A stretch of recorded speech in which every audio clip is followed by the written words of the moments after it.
미국과 이란의 2주 휴전에도 불구하고 불안한 정세 속에 민주당은 빠른 추경 집행을, 국민의힘은 에너지 외교 대책을 강조했습니다. 30조 원 규모의 전쟁 추경 세부 심사도 한창 진행되고 있습니다. 자세한 내용 국회 연결해서 알아보겠습니다. 박희재 기자.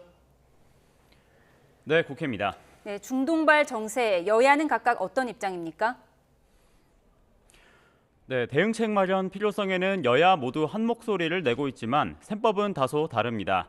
더불어민주당은 전쟁 장기화 조짐에 대비해 1분 1초라도 빠른 추경 집행이 필요하다고 강조하고 있습니다. 한병도 원내대표는 아침 회의에서 지금 현재 추경이 절실한 분야를 촘촘하게 살펴야 한다며 몇 가지 증액 원칙을 제시했는데요. 들어보겠습니다. 고유가 지원 사각지대 해소, 취약계층과 소상공인 지원 강화, 석유 의존도 하향과 에너지 안보 강화를 증액 원칙으로 삼고,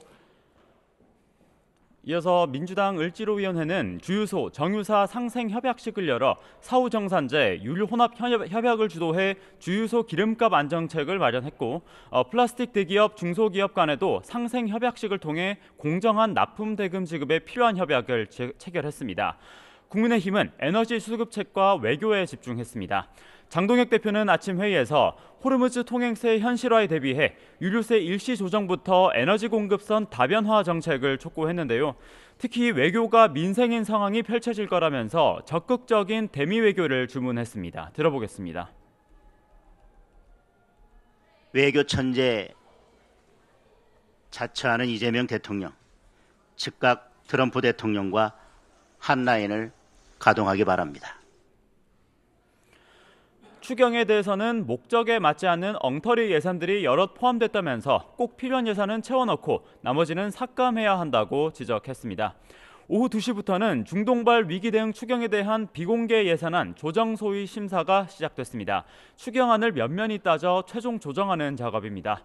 26조 2천억 원 규모로 국회로 넘어온 정부 추경안은 지금은 상임위에서의 증액을 거쳐 30조 원 규모로 추산이 됩니다.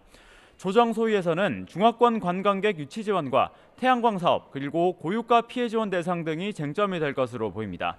조정 작업을 마친 이후엔 여야 합의대로 내일 오후 늦게 본회의에서 처리될 전망입니다. 네, 이어서 지방선거를 앞둔 여야 상황도 전해주시죠. 네, 민주당 소식부터 전해드리면요. 앞서 전해드리기도 했는데 부산 국구가 앞 국회의원 재보궐선거 영입설이 나온 하정우 청와대 AI 미래기획수석이 연일 화제입니다. 이재명 대통령이 앞서 하수석을 향해 말씀드렸던 대로 당의 요청에 넘어가지 말라고 한 농담조의 발언에 민주당 정청래 대표가 농담 형식으로 거듭 구애를 한 건데요. 전남 여수 전통시장을 찾은 정 대표는 얼마나 소중하고 가치가 있는 분이면 당에서 요청하겠느냐고 강조했습니다.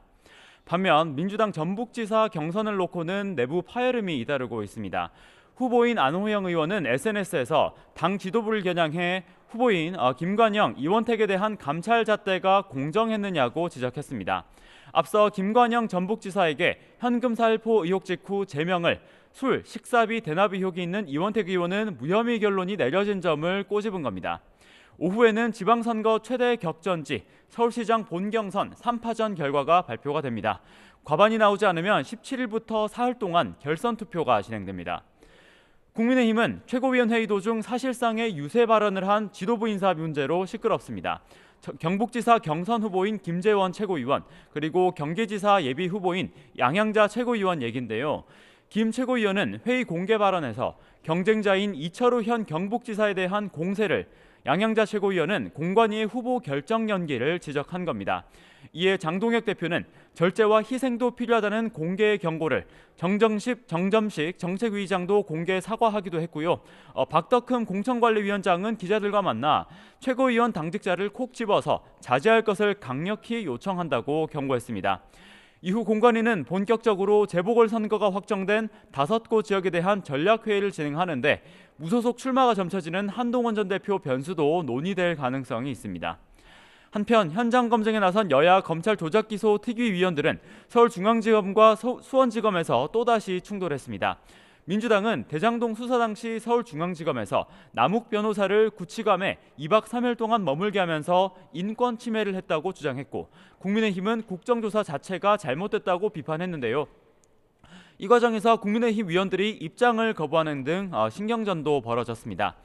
대북 송금 사건에서 검찰의 증인 진술 회유 의혹 검증이 이어진 수원지검에서도 이른바 연어 술 파티의 의혹을 놓고 공방이 오갔습니다.